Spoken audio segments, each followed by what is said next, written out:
ఇదే మొదటి యోహాను పత్రికలో ఫస్ట్ అధ్యాయం మనం చదువుకున్నాం.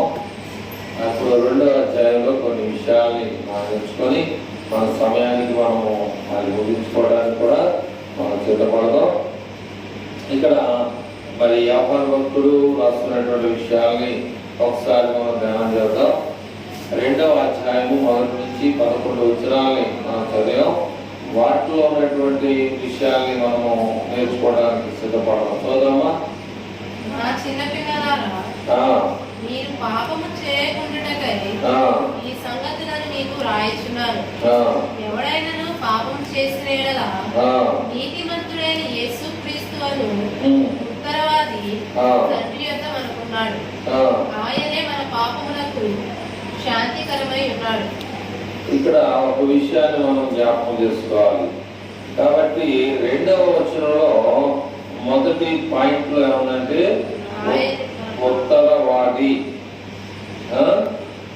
ఉత్తరవాది అన్న కూడా ఎంతమంది నెంబరు 3 ఉంది. గుడ్ నోట్స్ ఏమనుంది? ఆదరణకర్త అంటే ఎవరు? పరిశుద్ధాత్మ దేవుడు. దేవుడు అదే చెప్పాడు. ఏమని? నేను వెళుతూ ఉన్నాను కనుక నా వెనక వచ్చేవాడు ఇంకా చాలా విషయాలు చెప్తాడు, ఇంకా తెలియని విషయాలు కూడా మీకు అర్థమైన రీతిలో బోధిస్తాడని చెప్పేసి చెప్పాడు. కాబట్టి ఎవరైనా ఆదరణకర్తగా పరిశుద్ధాత్మ దేవుడు. పరిశుద్ధాత్మ దేవుడు గురించి మీరు ఎవరికైనా తెలుసుంటే కనుక పరిశుద్ధాత్మ దేవుడి నుంచి మీకు తెలుసుంటే ఎవరిది? ఏమిటంటే అననీయ సఫేరా అని బైబిల్లో మన అపోస్తుల కార్యాల గ్రంథంలో అననీయ సఫేరా అనేటువంటి 2 భార్యాభర్తలు ఉన్నారు. వాళ్ళకైతే పొలం ఉంది. ఆ పొలాన్ని అమ్ముదాం అనుకున్నారు.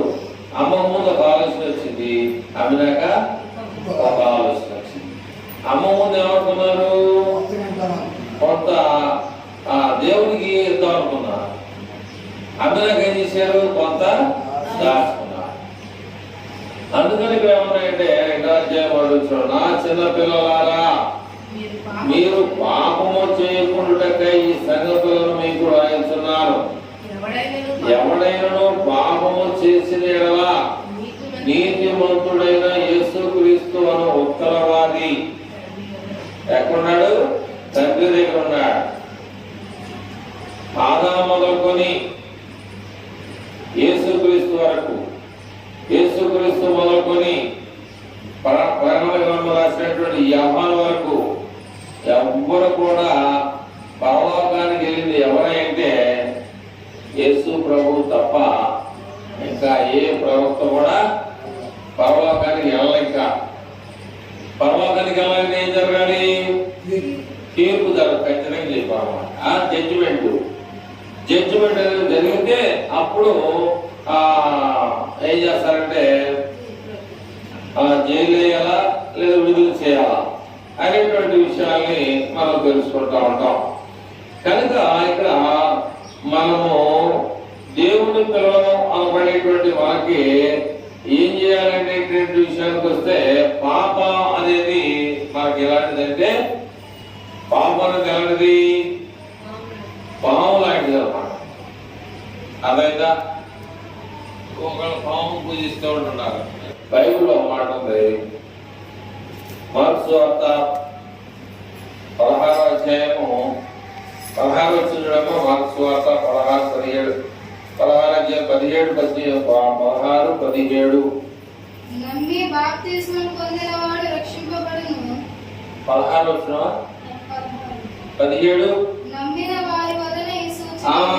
కాబట్టి ఇక్కడ మనము నేను పట్టుకోవచ్చా పట్టుకోవడదా అనేటువంటి విషయానికి వస్తే నమ్మిన వారి వలన ఈ సూచక క్రియలు కనబడను అంటే చూస్తావు అన్నమాట. ఏం చూస్తావు? నా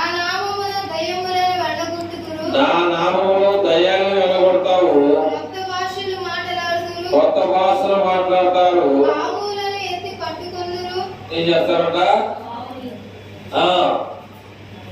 పాములు కూడా ఎత్తు పట్టుకుంటారు. మరణకరమైనది మరణకరమైనది ఏది తాగినా కూడా వానికి. హాని చేయదు. ఎందుకని? నమ్మిన వారి వలన యేసు. అదే దేవుడు చెప్పాడు. ఏమని? నమ్ముట నీ వల్ల ఉండాలి. నీకు నమ్మకం అనేది కావాలి. నమ్మిన వారి వలన అన్నాడు. ఇక్కడ మనం వచ్చే వాళ్ళకి దేవుల్లో అర్హతలు కావాలి. అర్హత కావాలంటే ఏం చేయాలి? 15 వచ్చినాడు. అర్హత కావాలంటే ఏం చేయాలి?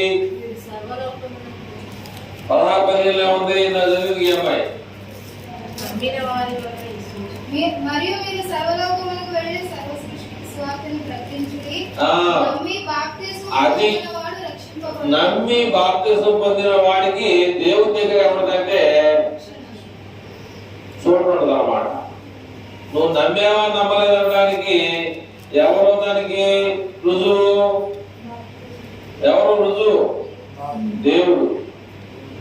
నువ్వు బస్సులో ఎక్కేసినంత మాత్రాన మన ముఖ్యమంత్రి గారు టికెట్ తీసుకోకపోయినా పర్వాలేదు అన్నాడు కదా అని చెప్పేసి ఎక్కేసి కూర్చుంటే ఊరుకుంటాడా?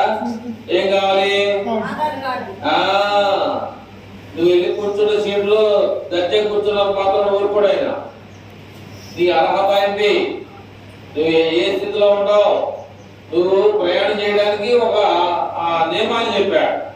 ఆ నియమం నీ దగ్గర ఉందా? ఆ నియమం నీ దగ్గర ఉంటే చూపిస్తే చాలు. అర్థమైందా? అట్లాగా ఇక్కడ ఏమన్నాయంటే నమ్మిన వారి వలన ఏ సూచక్రియలు కనబడతాయి అన్నాడు. ఏ సూచక్రియలు అంటే పాములు ఎత్తు పట్టుకుంటాడు. మరణకరమైంది ఏది తగిన వాడికి హాని జరగదు. అందుకని ఇక్కడ ఏమన్నాయంటే దేవుడు వాక్యం ద్వారా దైవజనుల ద్వారా ఏమన్నా నా చిన్న పిల్లలారా మీరు పాపము చేయకుండాకై ఈ సంగతులను మీకు రాయాల్సిన అవసరం వచ్చింది. ఎవడైనా పాపము చేసినలా నీతిమంతుడైన యేసుక్రీస్తు అను ఉత్తరవాది ఆయనే మన పాపములకు శాంతికరమై ఉన్నాడు. మన పాపములకు మాత్రమే కాదు సర్వలోకములకు శాంతికరమై ఉన్నాడు. మరియు మనం ఆయన ఆజ్ఞలను గైకొని దీని వల్లనే ఆయనను ఎరిగి ఉన్నామని తెలుసుకున్నాము. నీకు బస్సులో నుంచి తిప్పాలంటే ఆధార్ కార్డు లేకపోతే కింద దించేస్తాడు. కాబట్టి నువ్వు ఎవరు అని నిన్ను గుర్తించాలి అంటే ఇక్కడ ఏం చేయాలి? 3వ వచనం మరియు మనం ఆయన ఆజ్ఞలను గైకొని ఎడలా దీని వలననే ఆయనను ఎరిగి ఉన్నామని తెలుసుకుంటాము. ఒకవేళ యేసు ప్రభువారు నీకు తెలుసని అనుకుంటున్నాము. యేసు ప్రభువారు నీకు తెలుసు అని నువ్వు అనుకుంటున్నాము. యేసు ప్రభువారు నన్ను బాగా కళ్ళకు వచ్చి నన్ను రోజు ఏం చేస్తున్నామా అని అంటూ ఉంటాడు, ఏం చేస్తున్నావా అని అంటూ ఉంటాడు నువ్వు అనుకోవచ్చు. కానీ యేసు ప్రభువారు ఏమన్నాడో మత్తయి సువార్త 7:27 యేసు ప్రభువారు ఏమన్నాడో మనకు తెలిస్తే అది ఇంకా బాగుంటుంది. మత్తయి సువార్త 7:27 నువ్వేమనుకుంటావంటే రాత్రి పూటలో నా దగ్గరికి వస్తా ఉన్నాడు, నాకు ఆరోగ్యం ఇస్తున్నాడు, బలం ఇస్తున్నాడు, పొద్దున్నే పని చేసుకోవడానికి ఏ రకమైన ఇబ్బందులు లేకుండా చేస్తాడు నువ్వు అనుకోవచ్చు. కానీ యేసు ప్రభువారు ఏమన్నాయంటే మత్తయి సువార్త 7:21 ప్రభువా ప్రభువా అని నన్ను పిలుచు ప్రతివాడును పరలోక రాజ్యములోనికి వెళ్ళలేడు గాని పరలోకమందున్నటువంటి నా తండ్రి చిత్త ప్రకారము చేయువాడే పరలోకంలోనికి వెళతాడు. చదువు. ఆ దినమందు అనేకులు నన్ను చూసి ప్రభువా ప్రభువా నీ నామములు ప్రవచనాలు మీరు చెప్పలేదా? నీ నామములు దయలు పోవట్లేదా? నీ నామములు అనేకమైనటువంటి అద్భుతాలు చేయలేదా? అని చెప్తున్నారు. అప్పుడు నేను మిమ్మల్ని ఎన్నడూను ఎరుగను. అప్పుడు యేసు ప్రభువు ఏమన్నాయంటే మీరెవరో నాకు తెలియదు, ఎప్పుడు కూడా తెలియదు. ఎన్నడంటే ఎప్పుడు, ఎన్నడూను మీరు తెలియదు. ఏం చేస్తున్నారు అక్కడ? అక్రమము చేయవారులారా నా యొద్ద నుండి మీరు వెళ్ళిపోండి అని చెప్పేసి వారితో చెప్తా ఉన్నాడు. మరి నాకు రాత్రి దేవుడు నాకు చెప్పాడు నువ్వు అనుకోవచ్చు, లేదా నాకు దేవుడు రాత్రి ప్రయాణంలో వెళ్ళమని చెప్పాడు అనుకోవచ్చు. కానీ నేనేమన్నాయంటే మేము నీ నామములోనే పనిచేస్తున్నాం, మేము నీ నామములోనే దయ్యాలు వెళ్ళగొట్టాం, నీ నామములోనే అద్భుతాలు చేశాం. అదేనా నేను అర్థం చెప్తున్నాను. కనుక యేసు ప్రభువు ఏమన్నాయంటే నాకు తెలియదు మీరు అన్నారు. మరి ఎట్లాగా? ఆయన పని చేస్తే తెలియదంటే ఎట్లాగా? దేవుడు సరైనడే కదా?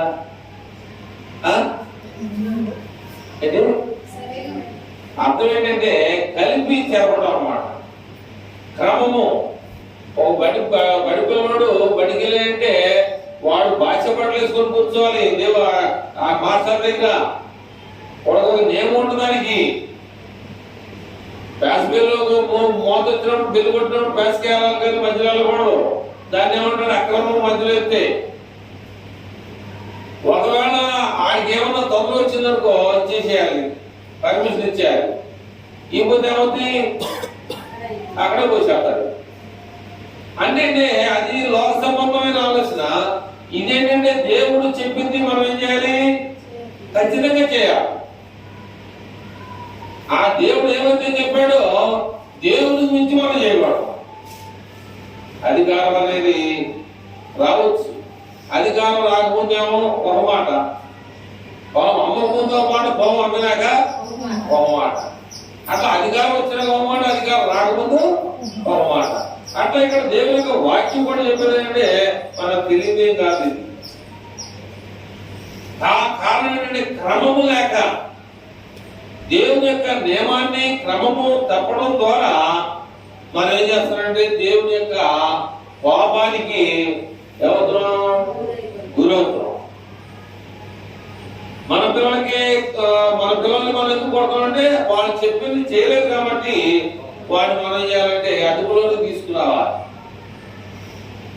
అర్థమైందా? అదుపులోకి తీసుకురావాలి కనుక మరి ఏమవుతారు? వాళ్ళు కుదిరితే ఇబ్బంది పడిపోతాం. అయితే నేను ఒక 2 రోజులు 3 రోజుల క్రితం చూసినటువంటి విధానం ఏంటంటే వార్తల్లో నలుగురు నక్సలైట్లు లొంగిపోయారు. వాళ్ళు చేసిన వాళ్ళు చేశారు. ఇక వాళ్ళకేమనిపించిందంటే పోలీసులు తుపాకీలో మనం చనిపోవాల్సిన అవసరం వస్తేమో అలా చనిపోవడం మంచిది కాదు అనుకున్నారో నాకు తెలియదు. వారు నలుగురు లొంగిపోయినందుకు ఒక్కొక్కరికి డబ్బిచ్చి ఇలాంటి కార్యకలాపాలు చేయొద్దని చెప్పేసి ఆ డబ్బుతో గవర్నమెంట్ ఏం చేస్తారు? మీరు బతికినంత కాలం చచ్చినంత కాలం డబ్బు తీసుకొని తినండి అని చెప్పేసి చెప్పు రాసి ఇచ్చారన్నమాట. ఎందుకు ఇవ్వాలి వాళ్ళకి? నక్సలైట్ ఏంటి తెలుసా మీకు? ఏంటి నక్సలైట్ అంటే ఏంటి? ఏం చేస్తారు? ఉన్న వాళ్ళని కాలుస్తారు, చంపుతారని పక్కన ఉన్న వాళ్ళ దగ్గర డబ్బు తీసి లేని వారికి సహాయం చేసేదాన్ని నక్సలైట్లు అంటారు. అదేనా? నక్సలిజం అంటే ఏంటంటే ముఖానికి కళ్ళు కనబడేదిగా కట్టుకొని సినిమా టైంలో వెళ్ళిపోయి వాళ్ళ దగ్గర ఆస్తి తీసుకొస్తాం, పేదవాళ్ళకి సహాయం చేసేదాన్ని ఏంటంటే అది మోడల్ ప్రయత్నం వాళ్ళు చేస్తున్నారు. కానీ వాళ్ళకి ఏమొచ్చిందంటే ఎంతకాలం మనం చేసామో మనం వీళ్ళ ఊర్లో పడతాం, మనం బయటకు వెళ్ళిపోతాం, మన భార్య పిల్లలు చూసుకుందాం, కుటుంబాన్ని బంధువుల్ని రక్షణ దగ్గరికి వెళ్ళిపోతాం అని చెప్పేసి వాళ్ళు ఏం చేశారంటే లొంగిపోయారు. అప్పుడు గవర్నమెంట్ కూడా గుర్తించి వారు కొంత డబ్బు ఇచ్చి మీరు శుభ్రంగా మీ ఇంట్లో బతకారు అని చెప్పేసి గవర్నమెంట్ వారికి విడుదల అనేది ఇవ్వడం జరిగింది. అట్లాగే ఇక్కడ దేవుడు ఏం చెప్పేది ఏంటంటే మనకి మూడు వచ్చిన అంటే మరియు మనం ఆయన ఆజ్ఞలను గైకొనిన యెడల దీని వలనే ఆయనను ఎరిగి ఉన్నామని తెలుసుకుందాము. 4 ఆయనను ఎరిగి ఉన్నామని చెప్పుకొనొచ్చు. కాబట్టి ఇప్పుడు ఏంటంటే ఈ నక్సలైట్లు అనేవాళ్ళు గవర్నమెంట్ దగ్గర డబ్బు తీసుకొని మరలా ఇక్కడ నుంచి మాటలు వాళ్ళకి దాటేస్తున్నారు అనుకో, నుంచోబెట్టి కాల్చి చంపేస్తారు. అంటే అట్టి అధికారం ఉన్నారు.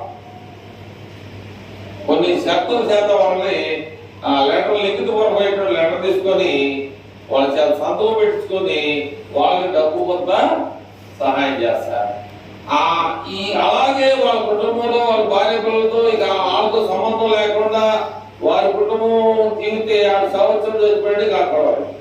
కానీ ఇక్కడ ఏమున్నాయంటే 4వ వచనంలో ఆయనని ఎరిగి ఉన్నానని చెప్పుకొనుచు ఆయన ఆజ్ఞలను గైకొనని వాడు అబద్ధికుడు, వానిలో ఏం లేదు. సత్యం అంటే ఎవరు? దేవుడు లేడు.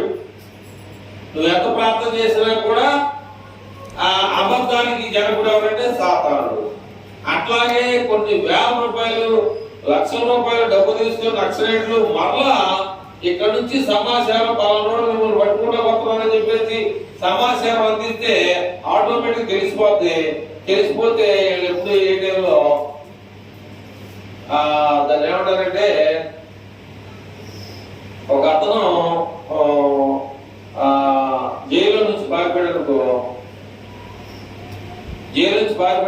కొన్ని చట్టం ఉంటాయి అన్నమాట, కనబడితే కాల్ చేయమని. లేదా ఈ ఫోటోలో ఉన్న వ్యక్తి ఎవరన్నా పట్టుకొని వారికి గవర్నమెంట్ అప్పు తీసుకెళ్తే కొంత పారితోషికం అంటే డబ్బులు కొంత మీ కష్టానికి మేము ఇస్తామని చెప్పేసి అంటారు. అరెస్ట్ అంటారు. అరెస్ట్ అంటే మీరు వెళ్ళొద్దు, అది పాము లాంటిది, చాలా ఇబ్బందికరమైన పరిస్థితి జరుగుతుంది అనే విషయాన్ని చెప్తున్నామంటే ఆయనను ఎరిగి ఉన్నానని చెప్పుకొనొచ్చు. ఆయన ఆజ్ఞలను గైకొనని వాడు అబద్ధికుడు, వారిలో సత్యం లేదు. ఆయన వాక్యము ఎవడు వింటాడో, ఎవడు గమనిస్తాడో, ఎవడు హృదయంలో పెట్టుకుంటాడో, ఎవడు ఆ వాక్యాన్ని నమర వేసుకుంటూ ఉంటాడో వానిలో దేవుని యొక్క ప్రేమ నిజముగా పరిపూర్ణమాయేను. నేను దేవునితో మాట్లాడుతున్నానని చెప్పుకున్నవాడు ఆయన ఎలాగూ నడుచుకునేను, అలాగే తాను కూడా నడుచుకునే బద్ధుడై ఉన్నాడు. మనము దేవునిలో ఉన్నామని ఈ విషయాల ద్వారా మనం తెలుస్తా ఉన్నాయన్నటువంటి విషయాన్ని జ్ఞాపకం చేసుకుంటాం.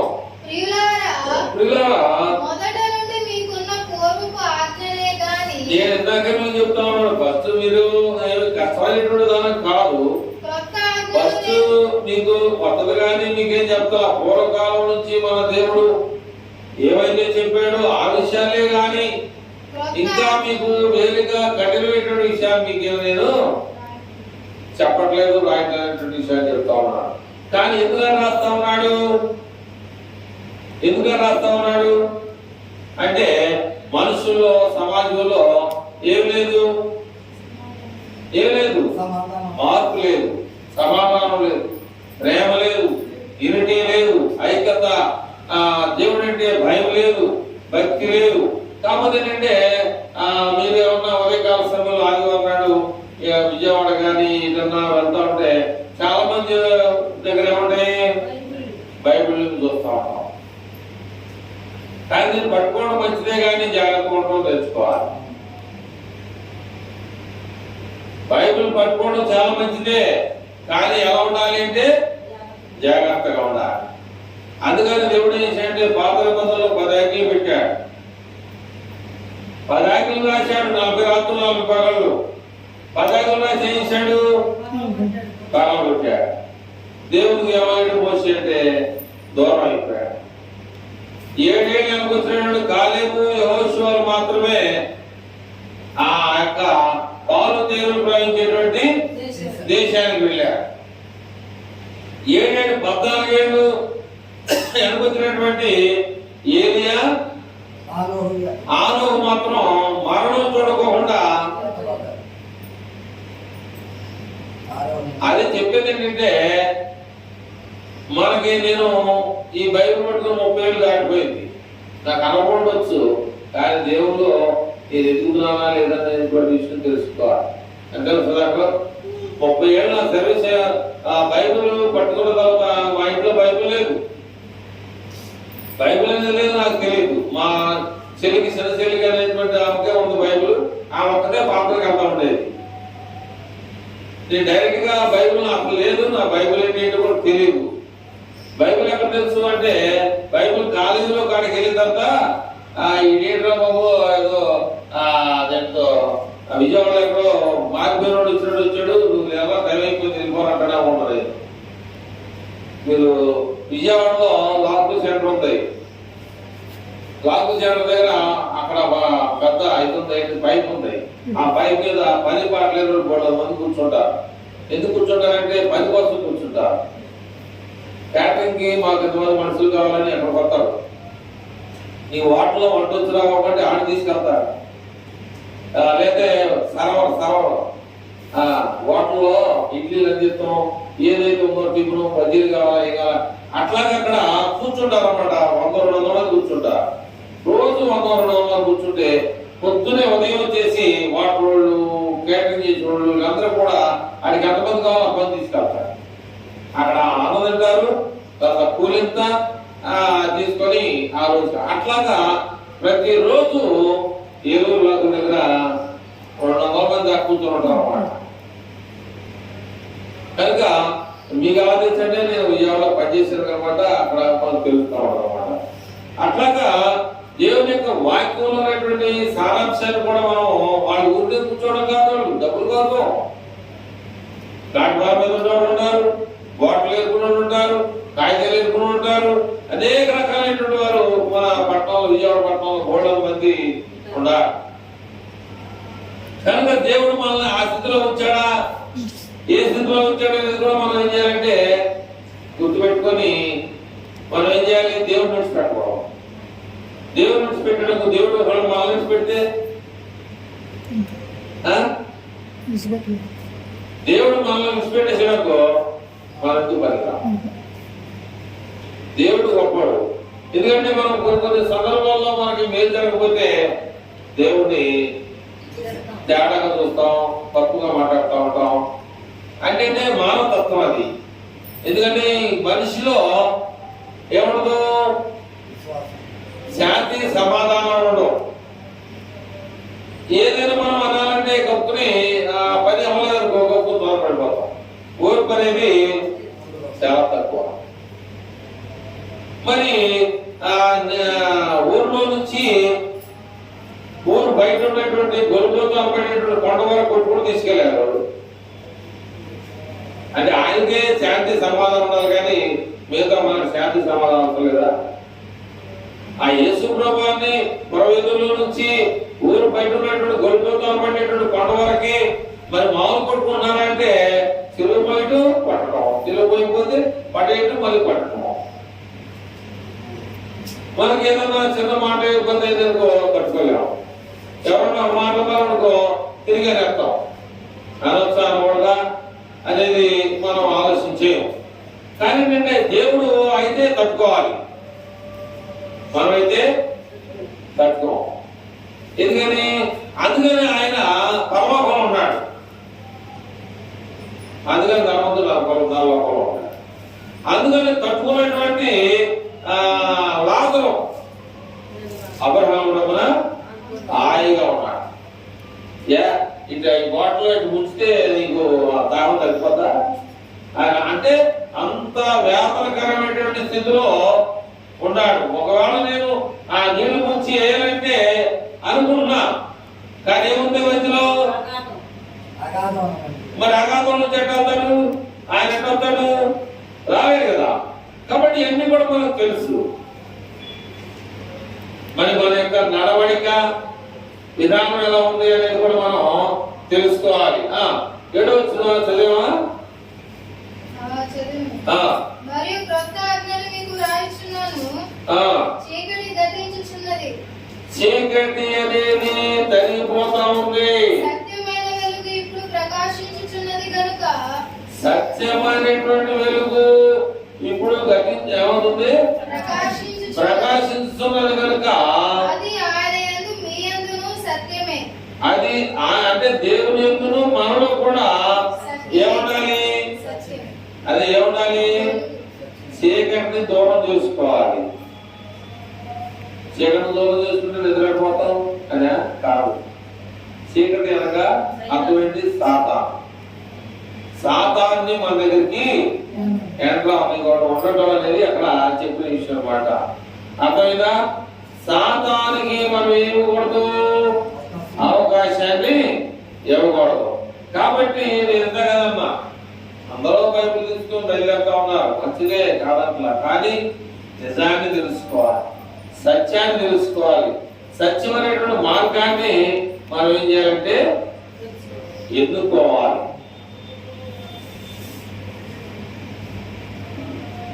మనం 3 మాసం తీసుకుంటే నేను దేవునిలో ఉన్నానని చెప్పి నీ పక్కన ఉన్నటువంటి సహోదరుని ద్వేషించి ఇప్పటి వరకు చీకటిలోనే నువ్వు మంచి స్నానం చేయొచ్చు, మంచిగా నీ ఒళ్ళుని కానీ ముఖాన్ని కానీ అన్నం చేసుకోవచ్చు, బైబిల్ చేతులు పెట్టుకొని వెళ్ళొచ్చు, మంచిగా తలాలు చేసుకుని ఉండొచ్చు. కానీ ఇక్కడ ఏమన్నాయంటే 9వ వచనం ఒకసారి చేద్దాం. వెలుగులో ఉన్నానని చెప్పుకొనొచ్చు తన సహోదరుని ద్వేషించువాడు ఎప్పటికీ చీకటిలోనే ఉన్నాడు. అంటే ఏంటంటే బైబిల్ ఏం చెప్తుందంటే క్రీస్తులో ఉన్నోడికి వందలు చెప్పకూడదు, అందరికీ వందలు చెప్పాలి. దాసుడని స్వతంత్రుడని లేకపోతే గ్రీస్ దేశులని దాసుడని స్వతంత్రుడని భేదం ఏమి లేదు, అందరూ సమానమే. అర్థమైందా? నువ్వు దాసుడు అయితే తక్కువగా ఉండాలని లేదా నేను ఉన్నత స్థితిలో ఉండాలని అని బైబిల్ ప్రకారంగా సహోదరులు అంటే అందరూ ఒకటే. సహోదరులు అంటే అంతా సమానమే. వాక్యానుసారంగా అయితే మామూలుగా అయితే నీకు ఆశ్చర్యం ఉండొచ్చు, తక్కువ ఉన్నాడు ఉండొచ్చు. తక్కువగా ఉన్నాడు నువ్వు తక్కువగా చూస్తే ఆ దేవుని తప్పది. బైబిల్ ప్రకారంగా అయితే అంతా సమానమే. వాక్యానుసారంగా అయితే అందరూ సహోదరులమే. నీకు ఎంత ఉండొచ్చు లేకపోవచ్చు, అందరూ కూడా ఏంటంటే వాక్యానుసారంగా అయితే అందరూ ఈక్వల్.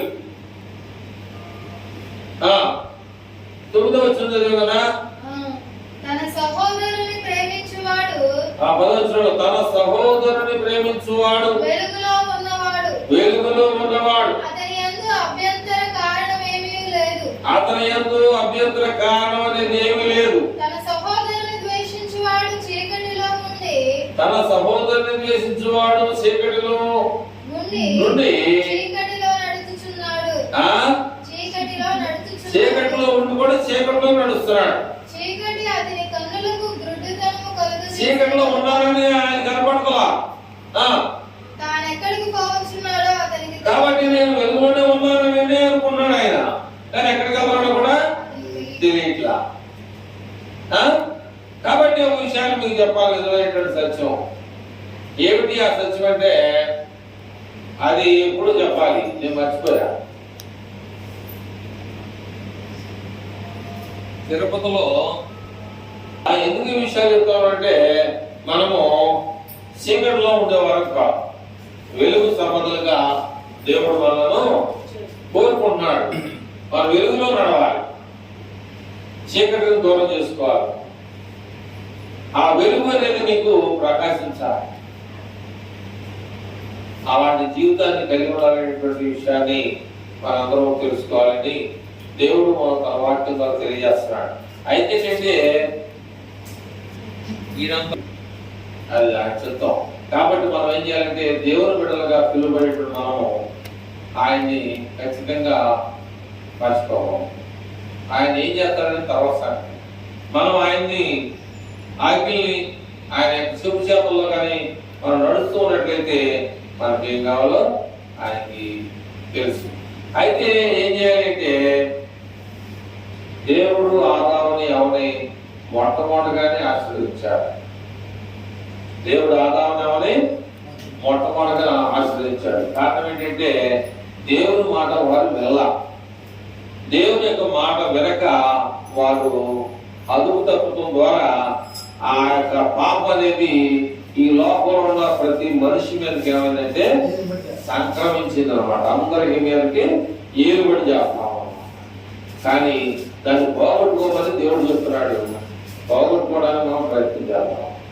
అలా చేస్తే బాగుంటుందనేది నేను ఆశపడుతున్నాను. కనుక ప్రియమైనటువంటి వాళ్ళరా మరి ఆలోచించేయండి. ఆలోచన చేసి వాక్యానుసారంగా మనం జీవిద్దాం, వాక్యం ప్రకారం నడుద్దాం. దేవుడు ఏదైతే చెప్పాడో అది ఆయన నీకు ఇస్తానన్నాడు. దేవుడు చూపించాడు. ఎవరికి? అబ్రహాము చూపించాడు, ఇస్సాకు, యాకోబు, వీళ్ళందరూ కూడా మరి యాకోబు కుమారుడు అయినటువంటి ఆయన పేరేంటి యోసేపు కూడా కానాను దేశంలో రాజు అయ్యాడు. కానీ పుట్టిన దేశం ఆయన ఇతర దేశంలో ఐగుప్తు దేశంలో రాజు. దేవుడు చిత్తం. దేవుడు ఎవరిని ఏ రీతిలో ఉంచాలనేది మనకైతే తెలియదు. కనుక ఏం చేయాలనేది ఆయన ఇష్టం. కానీ మనం ఏంటంటే మన స్థితిని ఏం చేయాలి? దేవునికి చెప్పుకోవాలి. ఒకవేళ మీ చేత అయితే మీ బాధగా ఉంటే దేవుని సేవకుడికి చెప్పి సంఘంలో మనం అందరూ కలిసి ప్రార్థన చేస్తే తప్పకుండా జరగదు అద్భుతం అనడానికి వీల్లేదు. అద్భుతాలు బైబిల్లో చూసాం. చర్చాల్లో అందరూ కలిసి ప్రార్థన చేసిన ఎవరు డిస్టర్బ్ చేయలేదు. అర్ధరాత్రి వాళ్ళు చేశారు. కానీ దేవుడు ఖచ్చితంగా వాళ్ళ మధ్యలో వచ్చాడు. అలాగే అక్కడ చేసిన అద్భుతం దేవుడు మనకు చేయడం అనేది మనం ఆలోచన చేసి ఆ ప్రకారంగా మన వాక్యానుసారంగా చిన్నపిల్లలారా పాపానికి దూరంగా ఉందని వ్యాపారం చెప్పినట్టుగా మనం దేవుని వాక్యానికి దగ్గర అవుతాం.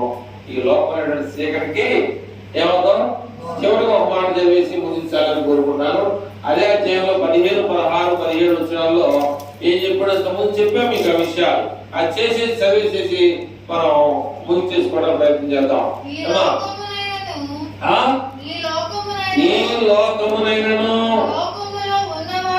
లోకములో ఉన్న వాటినైనను ప్రేమించొద్దు. ఎవడైనను లోకాన్ని ప్రేమించిన యెడల తండ్రి యొక్క ప్రేమ వానిలో ఉండదు. లోకములో ఉన్నదంతయు అనగా శరీరాశయు, నేత్రాశయు, జీవపు డమ్మను అది దేవుడి ద్వారా వచ్చింది కాదు, అది లోక సంబంధమైనది. లోకము దాని ఆశలు కూడా ఏమవుతున్నాయంటే గతించిపోను. కానీ దేవుని చిత్తాన్ని జరిగించేవారు ఎల్లప్పుడూ జీవిస్తారు. కానీ లోకం ఏమవుతాడు? దేవుడు గతించిపోతాడు. కాబట్టి ఆ ధనవంతుల గురించి మనకు తెలుసు. ధనవంతుడు ఏం చేశాడు? చెప్తే ముగించేసుకుంటా. ధనవంతుడు ఏం చేశాడు? దరిద్రుడు ఏం చేశాడు? చెప్తే ముగించేస్తా. ధనవంతుడు ఏం చేశాడు? దరిద్రుడు ఏం చేశాడు? ధనవంతుడు దేవుని చిత్తాన్ని ఎదిరించాడు, దరిద్రుడు దేవుని చిత్తాన్ని గౌరవించాడు. అప్పుడు ఇద్దరు కలిపాడు. ధనవంతుడు దేవుని చిత్తాన్ని ఎదిరించాడు కనుక నరకానికి వెళ్ళాడు. దరిద్రుడు దేవుని చిత్తాన్ని గౌరవించాడు కనుక అబ్రహామును ఆనుకున్నాడు. ఆయన చెప్పేదండి, ఈ లోకమునైనను లోకములో ఉన్న వాటినైనను మీరు ప్రేమించొద్దు. కనుక ఆయన ఏం చేశాడంటే తన ప్రాణంతో చెప్తున్నాడు గోళ్ళ దాచుతుందని. మరి ఇక్కడ ఎప్పుడే నరకానికి వెళ్ళాక ఏమన్నాడు? ఏమన్నాడు అక్కడికి వెళ్ళి చెప్పండి ఏమన్నాడు?